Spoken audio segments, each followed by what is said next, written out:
How are you? Hold on, don't. You're right up front. Where the eggs You need at? hearing Where the loss? eggs at? We're connection tonight. Yeah. Okay.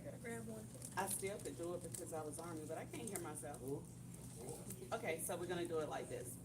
Listen, before we get started, I wanna tell y'all about this QR code right here that I'm gonna pass around. I need y'all to scan. This is, so we gave a grant to Veterans Growing America, the nonprofit side. And this is so that they can gather information for those who need help, the mental condition, right? So every once in a while, people do actually need someone to speak to, and they actually have people who will reach out to you, depending on how you answer. They'll reach out to you if you need, I don't know if this is working, so they'll reach out to you if you need someone to speak to. They'll give you resources, they'll tell you where you can go, but this is direct help if you need it. So I'm gonna pass this around, just fill it out, and we'll go from there. So I'm gonna start over here. And thank you for helping him. So, here. Should work now? Nope. Maybe it's just me. No, I think it's because of the speaker.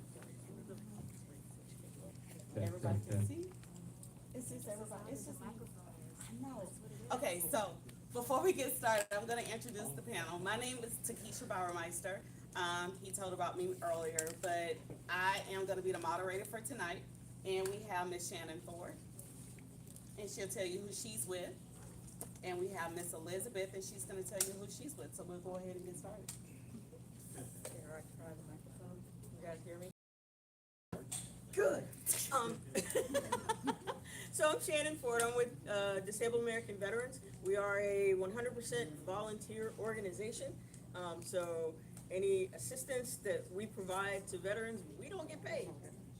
We're not taking anything in. And all of our services are also free without you having to be a member of DAV. We're just here to help. Hi, I'm Elizabeth Steiner. I'm with the Virginia Department of Veteran Services. We also do what DAV does. All of our services are free. We have 37 offices located in and around Virginia. So once you have us as your representative, any of our offices in and around Virginia can assist you. Even if you live outside of Virginia, that is fine. Anything that touches Virginia, we can assist you with. So with Warrior Advocacy Group, which is the nonprofit that I founded, I will educate you. I will help with you when you have things that you need to gather and you have questions that come from the VA. I'll help you understand what that is. I'll help prep you for your exam. But you load everything yourself. I don't get any of your information. I don't load any of your information. Oh gosh, that does sound different. Yeah. Ooh, we got a comment on the front row. I don't load any of your information. I purely educate you. So that, okay, so we have a not file. Okay, got it. But let me see the hands of the ones who have. Look at there. Look around the room. That's education all around this room. And the main thing about tonight is that you don't have to do it by yourself, because we all know, because we've been there, that it's a frustrating process. So let's go ahead and get started with some questions here for our panel. And we are gonna be engaging with this, so here's where we're gonna start.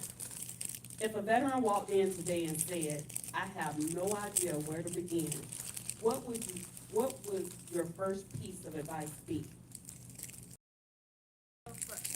For us, we would first have,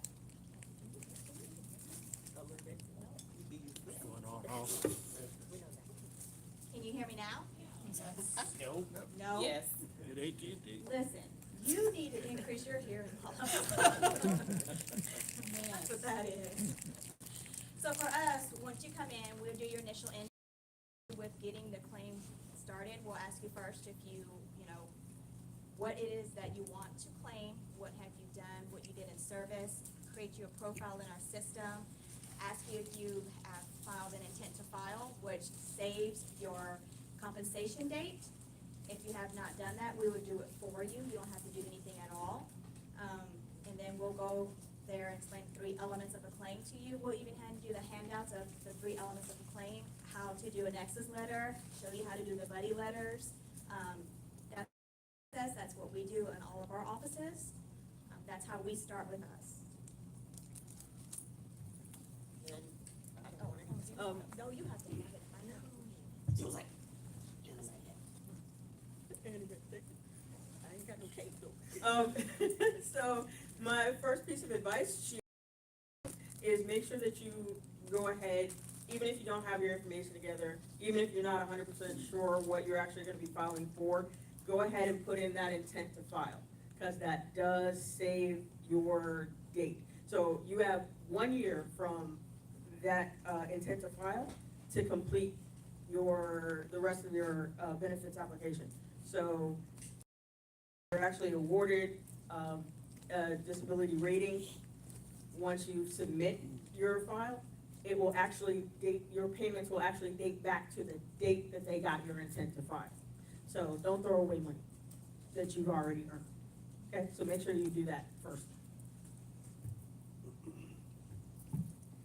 what is one mistake you see veterans make over and over again that could easily be avoided?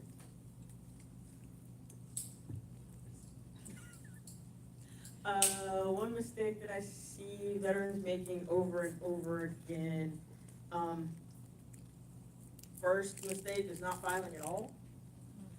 Thinking that, you know, I sat behind a desk for all these years, so really I'm not really disabled. Don't go into the process with that thinking, because you also did PT and you carried a rucksack, or you may have just hurt yourself doing, you got a paper cut, I don't know. But, right, carpal tunnel, we sat behind the desk and worked on it. So don't go into the process thinking, I'm not disabled enough to apply. That makes no sense to me. She's correct on that. Also, not coming to your advocate and, you know, listening to what we have to say to you, wanting to do it on your own, which is fine, and we understand that, but we're here to advocate for you. We're the in-between between you and the VA. So we're able to see what the VA is asking, what they're needing of you. So if you could just come to us and we can help you with that, we can assist you with that, we can do the research with you and help you. That's all we ask. That's the one mistake of not wanting to come to your advocate and get that advice. Question for the audience. How many of you waited more than 5 years before filing your first claim? Oh, this is gonna be perfect here. We're gonna find out why this happened. We're gonna start right here from this side. I can't hear anything. What do you want to know? I most certainly do. Why did you wait? I was in jail. You want to know? I told you. Okay. That's honest. But listen, they got a As response soon for as I got that. out, I filed and got some money. So, DVS actually has a program for that. It's the Justice Involved Veterans. So we do have VSRs that work with incarcerated. Each region has 2 VSRs that works with incarcerated veterans. So if at any time, God willing, that does not happen, we will be there to assist you. And it's the same with DAV. We have some individuals and an entire committee actually that works with incarcerated veterans as well, so. Thank you, ladies. That was in 79. Anybody? I have saw some other hands. Who else? Let's go back here.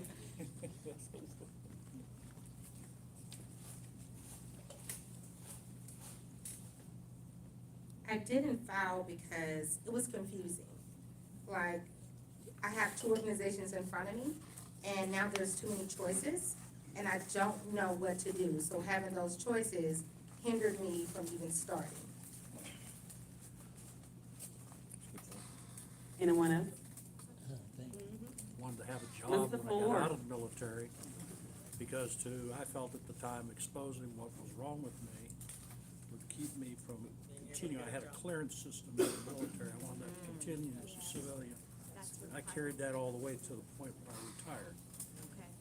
So, I was way late. Dr. Adrian and I were both talking about it, and tell you, with pride, Pride. we're still walking and Yep, talking. that's you know, a good point. Still shoes moving, communicate. Not as good as we used to, but hey, we looked at our brothers and sisters that, you know, kind of worse than we used to. So. But like you said, yes, you can kick me in the ass. So to It's my answer, benefit, so. to answer that, yes, the folks that didn't apply till way late or still haven't applied because of pride, your disability journey is your own. Don't look at someone else. Don't look at the person next to you and think, I'm not as disabled, or they lost a limb, so what am I complaining about? Your disability journey is your own, just like your military service was your own. The things that you did, the things that you saw, it's all individual. So don't compare yourself to the next veteran. It's all about you. It's the one time you get to be selfish and think about yourself for a change, right?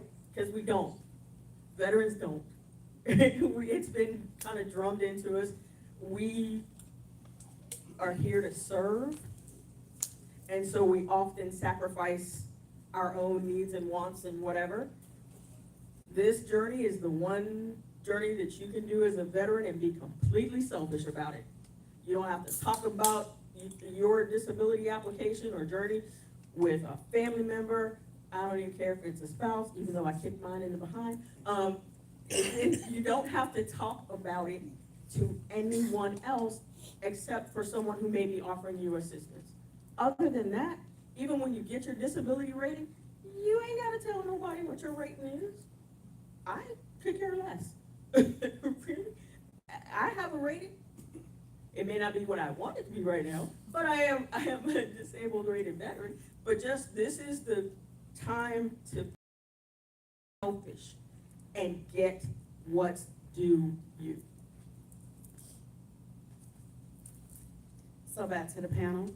What separates a well-developed claim from one that's likely to be delayed or denied? Evidence. You're gonna have to have that evidence. Without that evidence, the VA's gonna deny that claim. You're gonna have the 3 elements of a claim: the in-service treatment event or injury, a current diagnosis, and that nexus, that statement from your doctor stating that that condition can be tied to your service.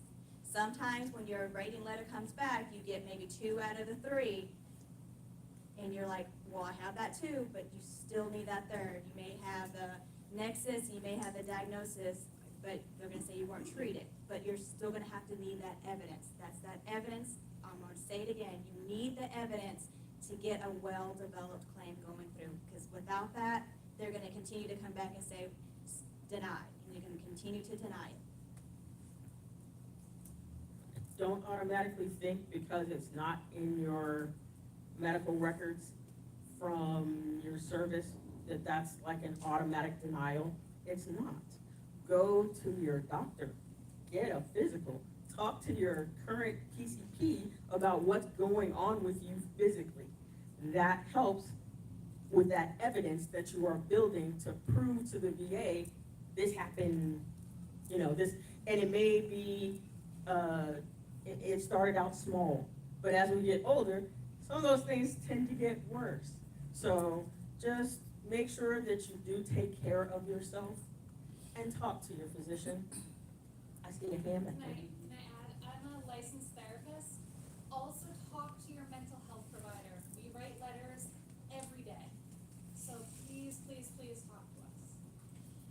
See? You She heard wrote it. your letter. I was gonna say, you heard it. You heard it. She heard her. A lot, especially in the Northern Virginia area, a lot of the physicians are used to writing letters for veterans because we have such a large veteran community here. So it's not like they're new to it. It's just, like, once again, we have to swallow our pride and talk about it. You had mentioned about swallowing our pride, or but it's so hard for us to talk to our PCM, and the PCM can make you feel with the questioning, are you working on your retiring, or are you trying to increase your, it's so embarrassing, and how could you be completely honest years without, you're already being judged, and it's so hard to get that. I'm having a hard time to ask for help from my primary care manager or physician or something. So I don't know what is the proper way or what verbatim to say, to ask for that kind of like support, or a letter or any notes to my clinician or something. It's also being honest. And yes, we tend to, suck it up and drive on. And that's the worst thing to do. You have to, I can't say it any other way. You do have to swallow your pride, get out of the military mindset of, oh, I don't go to the doctor because, it's not that bad. I can push forward, I can get through this. All of those mindsets that we were taught while on active duty, those are the absolute wrong mindsets to have when you are trying to develop your disability claim.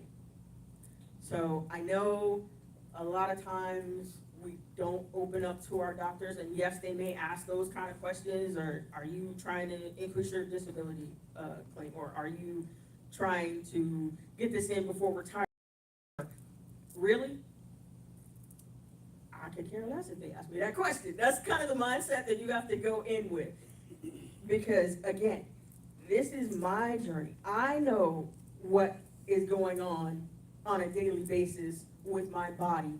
And I know that I have to stop trying to be Superwoman, in my case, and open up.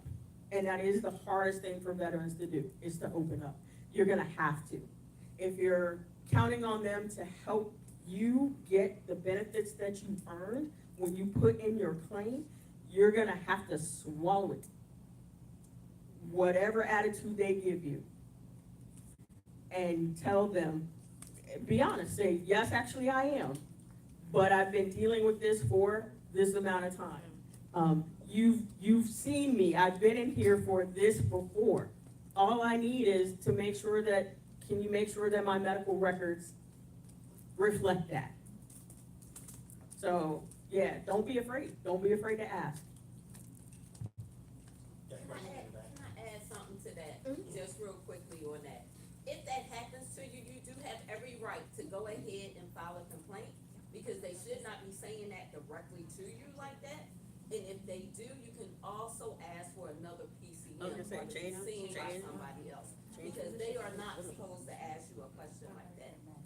And then the other thing that I will tell you, have to be an advocate for yourself, no matter what, because they will, you gotta think the doctor is there, they have a job to do as well, and if you're not going regularly and letting them know, hey, I'm having this persistent problem, then they will not document it. So you can also ask, can I see the notes that you put in as well, so you know what the doctor is putting in the system for you. I have a question to follow on to that. If the VA is treating you for things, I only started seeing the VA doctors maybe 7 years ago, but now they're treating me for the things I was denied, right? And I've decided I'm going to reapply. Does that count, or are they going to just say, well, you only showed up 7 years ago, and these are your problems? Because I don't see how I can ask the VA to give me a letter saying that this is what I need. I said, all I've got from the VA is, you're denied. So, I don't know, it's not the same as a PCM, but the VA is treating me for the things that I applied for. And certain of those were denied, but I'm being treated for them. Is it the VA as in now the VA is your primary care, or VA Well, as in you going to an exam? I'm old enough where I'm Medicare, TRICARE, and VA, right? So, so I got the three. I have no complaints about the care I'm getting. The question I have is the disability level, because I'm paying the VA for my medications, right? That they say are related to the problems that I submitted for and things like that. That seems ludicrous. I feel like I'm in a catch-22 So world. that doctor should have your history, Yeah, they your do, previous history they do. from before you went to the VA. Yes, they have all that, but I mean, they didn't come out, I mean, they're not saying to me, oh, yeah, well, we're gonna fix your disability. Oh, no. I gotta do that. And so my question They will is, never do that. will they give me that same type of a letter if I ask them? Ask them. It I wouldn't hurt to, mean- just ask them. Okay. What are they gonna tell you, no? Well, I didn't know you Ask could them. ask them, I didn't know that that's something that you could use. Yeah, And okay. as far as you now being treated for things that you were denied for Yes. previously, Yes, if there's new evidence to support what was previously denied, when you reapply, they will have to review all of the evidence again. So again, that's just helping support your application for, oh yeah, I may not have had it previously, but here it is now. no, that existed upon my retirement and stuff from the military, but I guess they figured that, well, I was told that things like hearing loss, things like that, they're not gonna give you anything for hearing. They're not gonna give you anything for this, they're not gonna give you anything for that, right? Don't listen to them. So I never argued the issue. Don't Just listen to them. accepted what they gave me, which was, No, don't ever accept it. Go back in. okay, Yep, don't listen to them. thank you. They live to say no. And so, they do, they live to say no. And my philosophy is, I'm gonna keep applying with additional evidence because I know I have this issue and you keep telling me no, Well, and they're I treating know me it's for service, it. and I know it's service related, you keep telling me no. Yeah. I'm gonna force you Yeah, to keep okay. telling me no, and why you're telling me no. Yeah. That gives me, all those denial letters tell you why they denied you. If you don't understand the denial, reach out to someone who can interpret that for you. And then you hit them where they say no. You actually submit the evidence to say, oh, you said no to hearing loss because it wasn't, Decibels high. right, Yeah. it wasn't enough of a hearing loss. Well, Yeah, at that time it wasn't, that's what they're claiming. Well, probably is now. well, it probably is. Go So, back in. Gotcha. Get that Okay, new thank you. hearing test. Go back in. Question? So I got a question from the chat, and it says, how do I get my disability service connected if I never went to sick call for it? And Yeah, the that's a good disability point. doctor will not clearly state it was because of my military service. He can always get buddy statements, people that he served with. If he still is in touch with them, he can get statements from them, his family, friends, coworkers. They use those as nexus statements too. They take those into consideration too, even if the doctor won't give that to them. So again, as you hear, the more that you can throw at the VA, the better. Because again, they're gonna have to tell me why, or why not, basically. You're gonna have to tell me why not. I've given you all this evidence to show my service connection, but you're still telling me no. So, okay, here, let me throw some more at you. I just like to annoy the VA sometimes, so, yeah, just, the more, the better. I saw a hand too. Yeah, you all mentioned the nexus letters, before. I reached out to my, primary care physician, several times about that, and, he doesn't wanna provide it, so, is there anything, like you were just saying, like the buddy statements? Are there other ways that, you know, I can go about it and add up or amount to that nexus letter that's not directly, you know, that nexus letter itself? Also with your primary, if you're seeing them, if they're treating you for something, but they don't wanna write you a letter, get the notes. Get the notes. Get the medical notes. Get your medical notes, because it says exactly right there what they're treating you for. You'll find a lot of VA doctors who don't, the VA system, who's not gonna write you a nexus. So you're gonna have to get your medical notes, and it's gonna have it all up in there. Be your submission right there. But don't they have that? So, They're treating you for the it. place where they're examining you and the actual VA, now they can go into the system and get it, but it helps too if you get it and highlight it right there for them in the face. I got you. I get back a lot of, I just helped someone submit a higher level review on sleep apnea. In the denial letter, it says there was no evidence.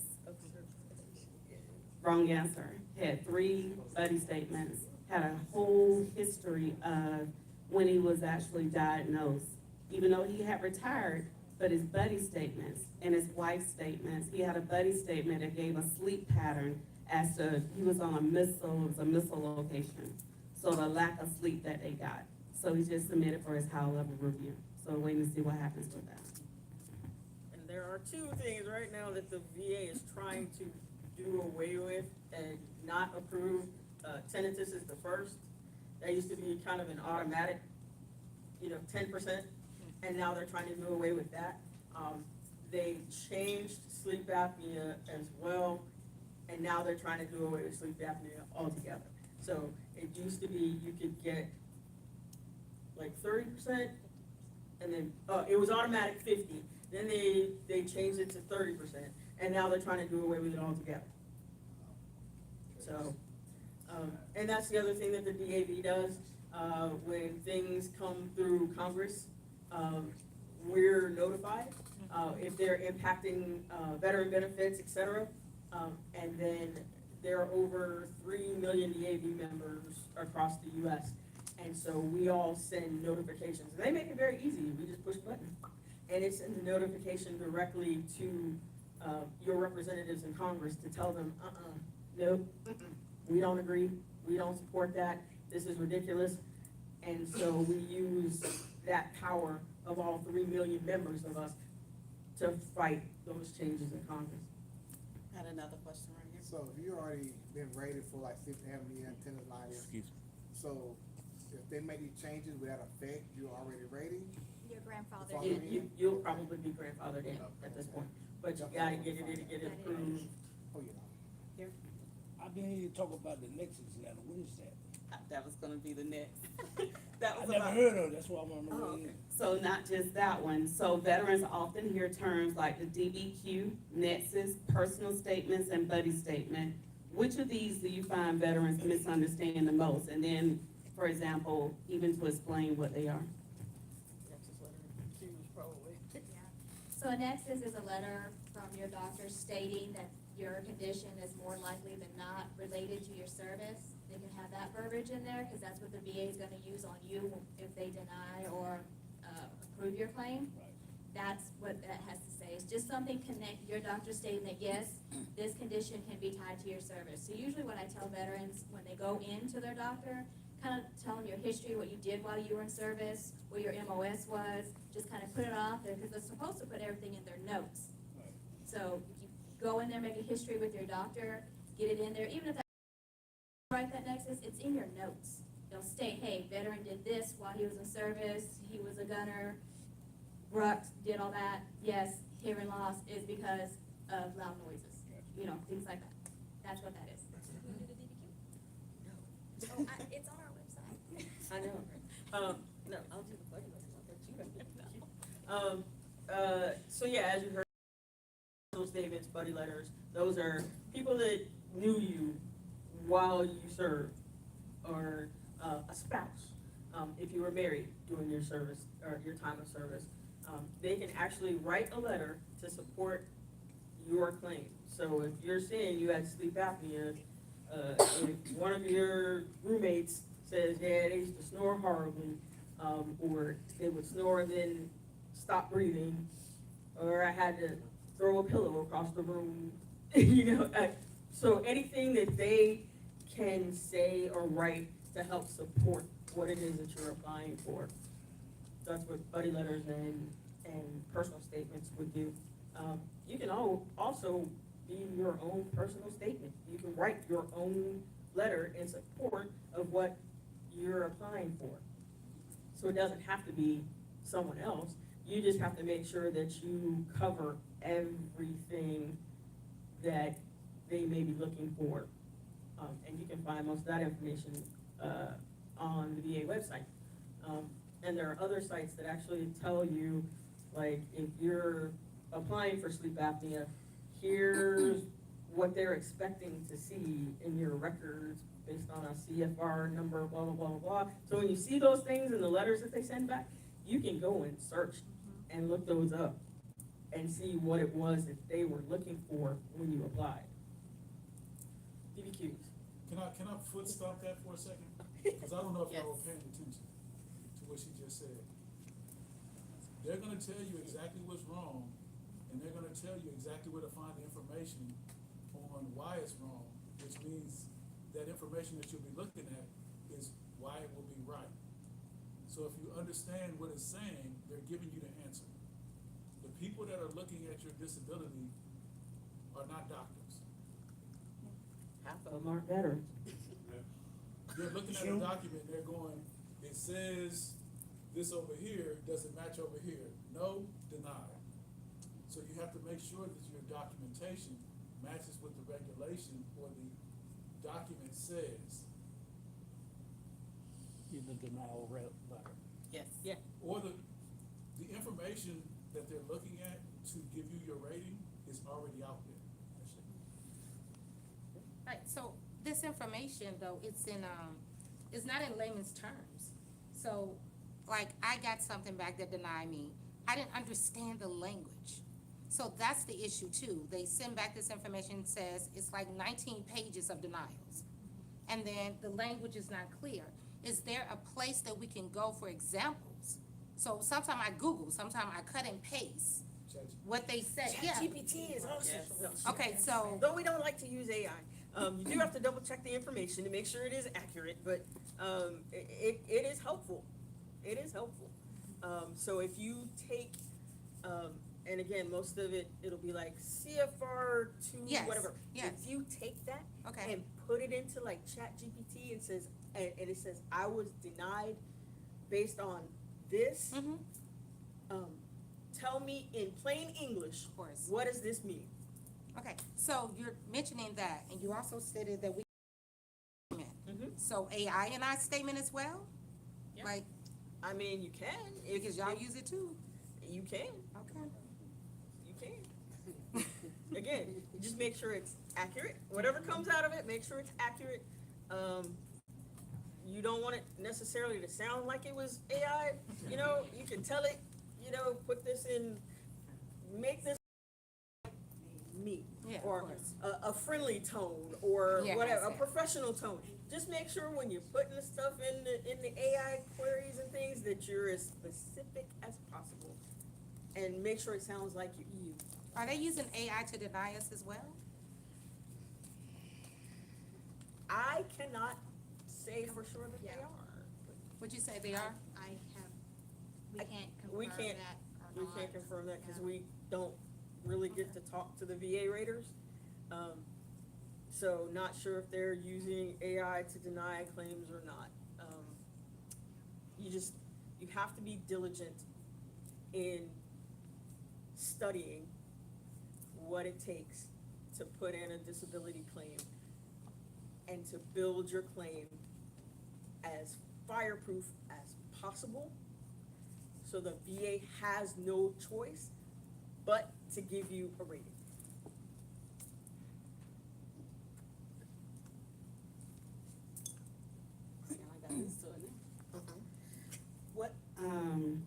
What advice would you give someone who has been denied more than once? Keep going, Do it again. keep going. And that's exactly what the VA expects, is for them to quit. Yes, we want you to. It's like, we'll deny, and me, I'll say this. So one of the questions I said at the beginning, I asked, I said, who waited more than 5 years? Well, I didn't wait more than 5 years. I did my first by accident when I was getting out the military in 2009. I waited 5 years before I did anything else. And everyone always said, are you? And I'm like, no, I'm good. No, I'm good. No, I'm good. Then with my civilian job, I went to Qatar for a year. And when I got back, no, I wasn't good. Then it wasn't Qatar that did it. It was like flashbacks and everything from previously. So then I finally did it. And I got to another percentage. Then I waited a while, some years, I'll say that. And I paid a law office and they gave me this whole list of things and I didn't understand it. And they was gonna do this and they was gonna do this and I didn't understand it because no one explained anything to me. And a friend of mine said, write that money off. I want you to contact my friend, he's a VSO out of Florida. I reached out to him, and when I say that this guy called me on a Sunday morning, this is how I remember. It was a Sunday morning, and he started talking, and he was rattling off everything. And I was like, wait, I was trying to write it all down. He said, don't worry about it, I'm gonna send you an email. And he gave me a whole list. I was like, hold on a second, I don't remember that. He goes, well, it's in your file. I learned so much, but what I also learned is why veterans give up when they get denied. Because they come back and they tell you a bunch of stuff you don't understand, and it's just like, you know what, I don't have time for this, I'm good. What I got right now, okay, I got it, I'm good. Don't give up, because that's what they expect you to do. They're gonna deny you, and they're gonna deny you, and they're gonna deny you. I'm working with someone, helping him. He was in for a short period, and he got administrative discharge. It wasn't his fault, his eyes, whatever, but he developed MS within a period that the VA kept saying he wasn't in long enough. But there's a catch. There are certain things that happen. There are diseases that can develop within a certain window that can be associated to the military, and they kept denying him. So they denied him 5 times. He's went back 6. So about a month ago, he reached out to me to let me know that they said, we're gonna do another CMP exam on you. Only thing he wants is service connection. That's it. But he didn't stop. So remember I said 5 times, and he's like number 7 that he has kept going back, so don't quit. Anything else like y'all want? Like I said, I want the VA to tell me no. What if I never deploy? Do I still qualify to get disability? Absolutely. I didn't deploy anyway. Well, that anybody knows about anyway. We're not talking about that though. So one more, so say you have 100%, but certain things you got denied for, should you go back for the one that denied, or you shouldn't, or should you just leave it alone? You're at 100%. What else? What you going back for? You're at 100%. Don't poke the bear. Leave it alone. Because at 100%, if you have not been at 100% for a certain amount of time, and you give them the opportunity to reopen and look at your file, they can come back and say, oh, we messed up. So yeah, no, we're gonna deny this one. Don't poke the bear. If you're at 100%, leave it alone. And one thing, cause some people might not know, but there's like 2 or 3 different levels of 100%. So it's like, you got your 100%, 100% permanent total. and then another one, I think it is. Yeah. So it's like, there are different levels of the 100%. So some people might not know the different level, they think they're at 100%, but then that one, can you go back and see the doctor every so often, then another one, you go back every so many months and get seen, and P&T, they just don't mess with you no more. You in there, you locked in for good. Yeah, well, locked in there unless you go back Yeah. and apply for something else. And this Because is you like just gave the VA the option to reopen your file and revisit everything that they approved already, and can turn around and say, oh, we didn't mean to, or, oh, this looks like it's gotten better. So we're gonna go ahead and lower the rating on this, because that looks like it's gotten better. Even if you didn't file for it. So unless it's a contributing factor to your death or going to kill you, leave it alone. Leave it alone. It does happen, it does happen. The CP exam, what if you live out of the country? So you started here, and then you move out of the country working for the government. How does that work for the veteran? So there are certain countries or certain areas where they can have you do exams. They will contact you on where those areas are to let you know if they can get you an exam there. Like there's like Ramstein, they can get you there. I don't know if there's some in Africa. I don't know. I know know there are certain countries that you can get exams at, the VA can get you exams there. Or you may have to fly back to the States. Some people do that too, They pay or you pay as the veteran? you as the veteran.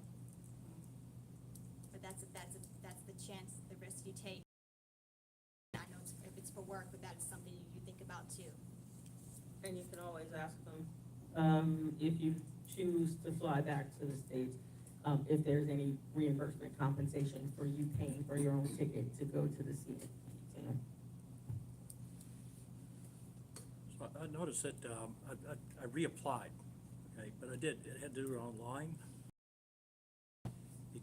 They sent me a ton of paperwork, right, and everything. But I noticed that the online thing, it wants me to put in a gobs of information, right? About the doctor's visits, all this other stuff. But at the same time, wants all the records, and everything else.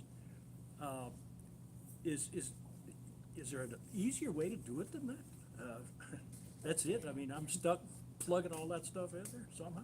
Other than getting with one of us to assist you, Yeah. one of us, Yeah. not one of us to assist you with, submitting paperwork, no easier way if you're gonna do it yourself. We'll do that for you. I'd like some But you help. have to I'd bring like it- some help Yeah. with it, that's Okay, right. but you have to bring it to us. Yeah. You have to bring it to us. And we, once upon a time, with DAV, we used to take the claim information and email it to the national service officers, for them to work through and represent you in your claim, and we no longer do that, because we don't want your PII information floating around out there. So the DAV has we're using kind of the same system as the NSOs now, where we can put your information directly in the system and not have your PII floating out there, so.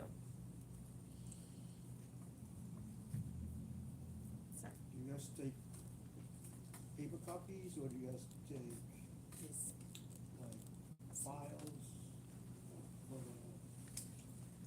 the Electronic copies of things are probably a whole lot easier.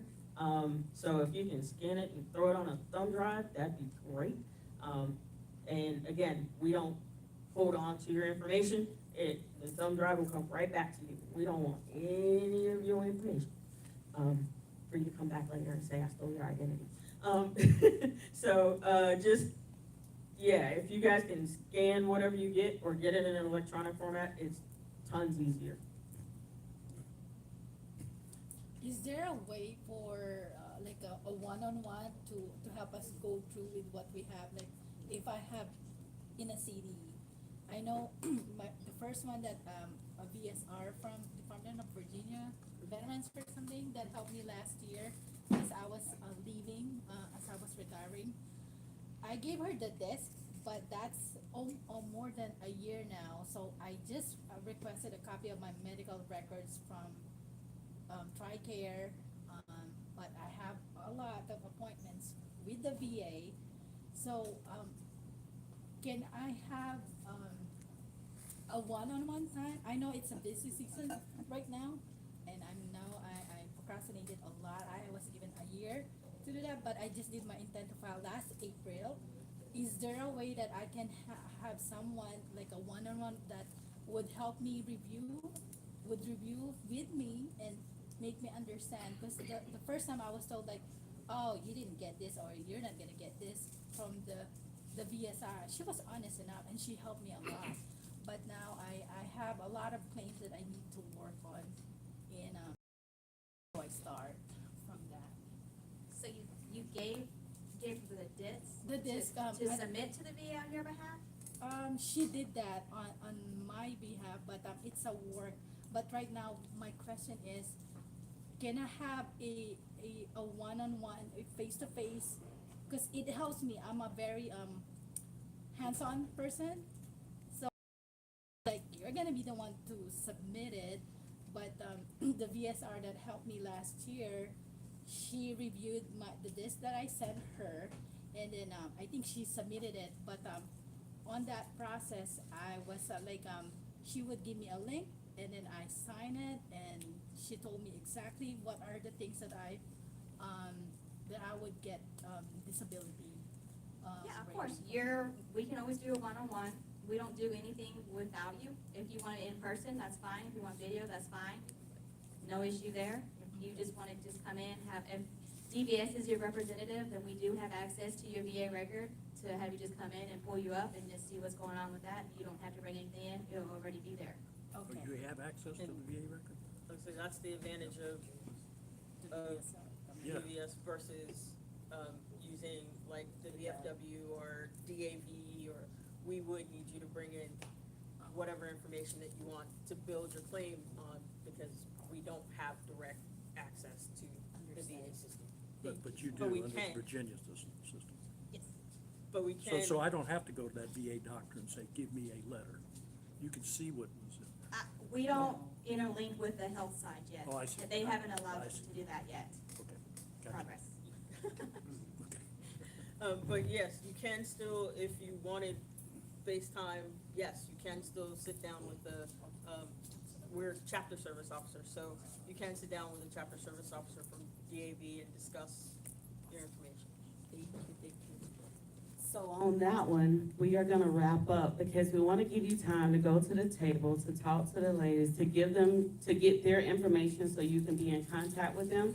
Again, they can help you directly. Me, I can just help you understand something.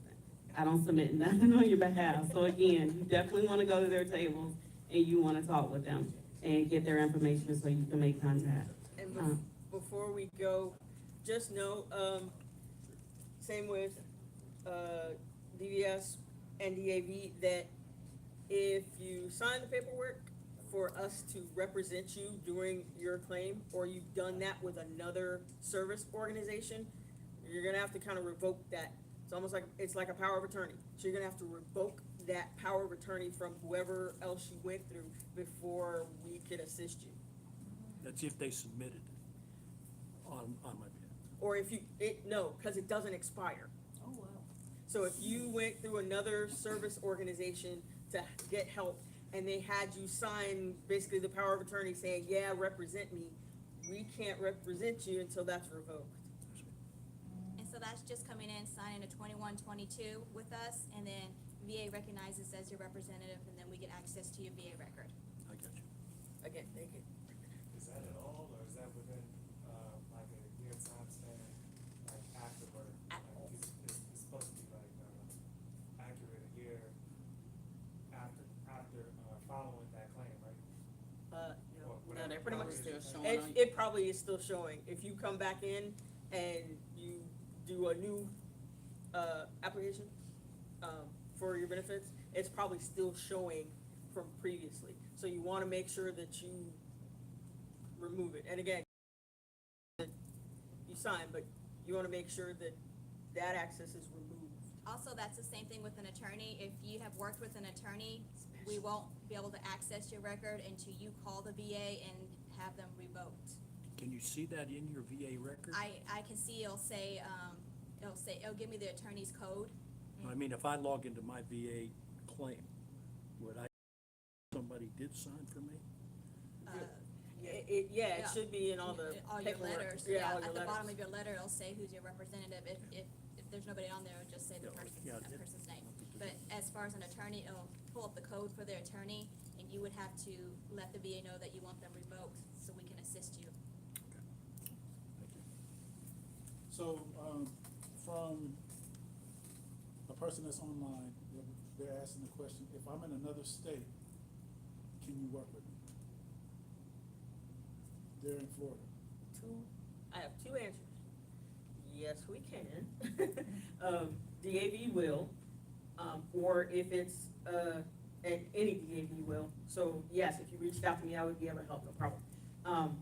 But if you want to be able to sit down with someone who's closer to you, I can find, and it's usually better, I can find the closest like DAV chapter to where you're located, and get you that information so you can reach out to them and find someone who can help you right there where you are.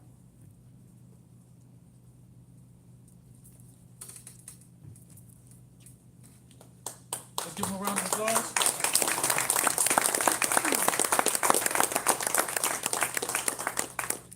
We actually have an example in the building. Command Sergeant Major retired Yolanda Tate was actually at a panel just like this a couple years ago and was not 100% permanent total, and now she is. If you want to talk about that a little bit.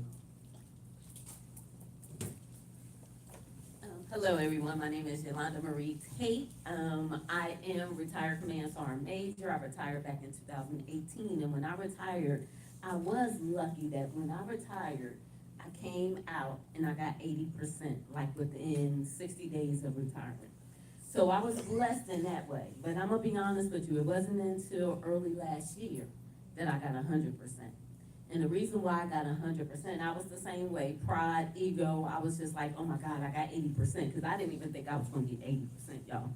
I thought I was gonna get out and get maybe 40, 50. So when I got 80, I was like, oh, I don't wanna jinx this. I'm not gonna say anything. So I'm gonna leave it alone.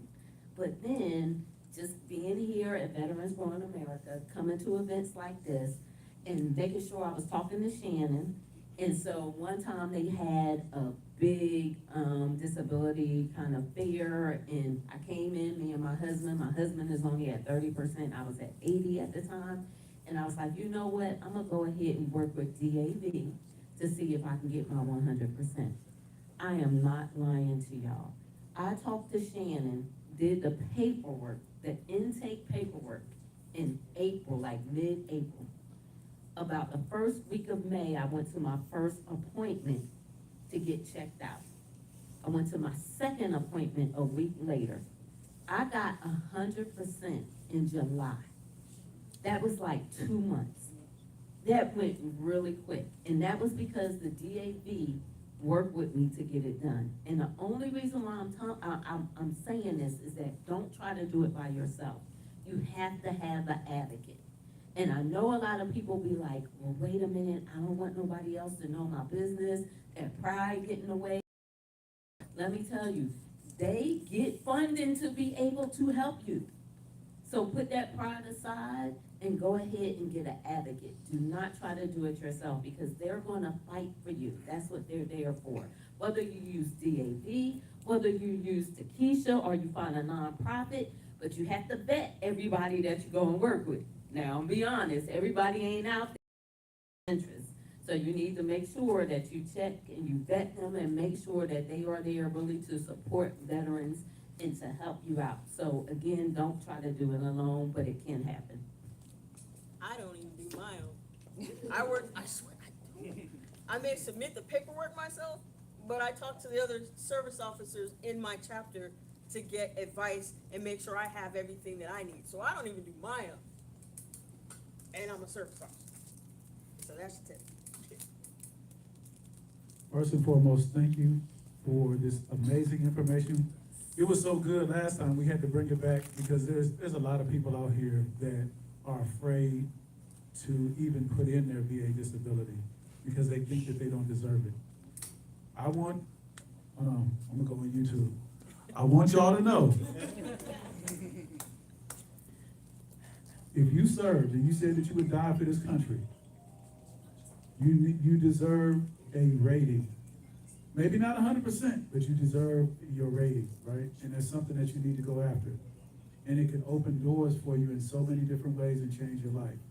And so I just want to let y'all know that you're not alone. We have people within our community that can help you.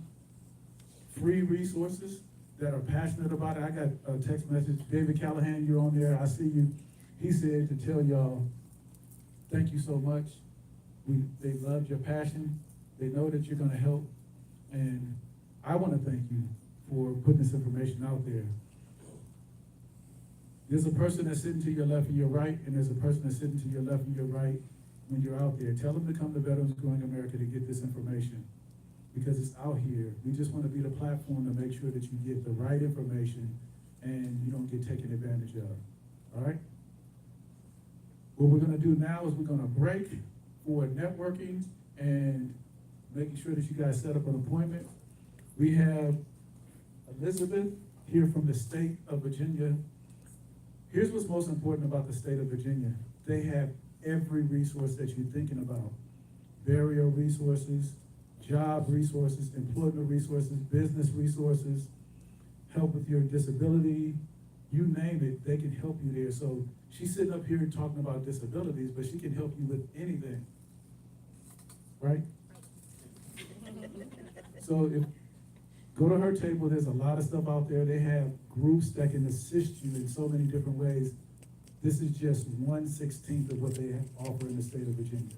They're serious about supporting their veterans, and they want to make sure that we are taken care of here in the state of Virginia. All right? We're gonna take a picture real quick. Let's do that because y'all gonna break out of here and I'm gonna miss the picture, and I need to make sure that we take a picture. And the picture is important, right? And I need y'all to take pictures. It's important that we tell this story. Our sponsor is in the back, Navy Federal Credit Union. If y'all don't have an account, get an account. Here's why the picture is important. Because when they go to fund things like this, we have to have stories. They gotta see people supporting and behind the work that we do. And so if you don't take pictures and put it out there, we can no longer support you. And all I'm asking is y'all take a picture and post it. Not y'all for money yet. But at a minimum, take a picture and say, hey, I was at Veterans Growing America, I got some amazing free information, and they're doing amazing stuff with them. Go to Veterans Growing America and support veteran-owned small businesses and our veterans. So if everybody can come up to the front with their back to the wall over here, we're gonna put these ladies up front.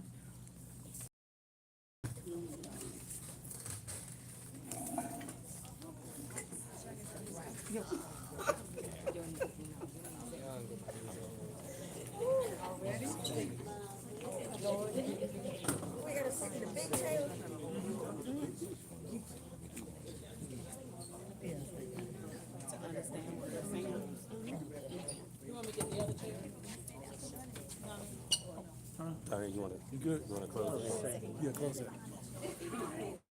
You good? What's a PT test after?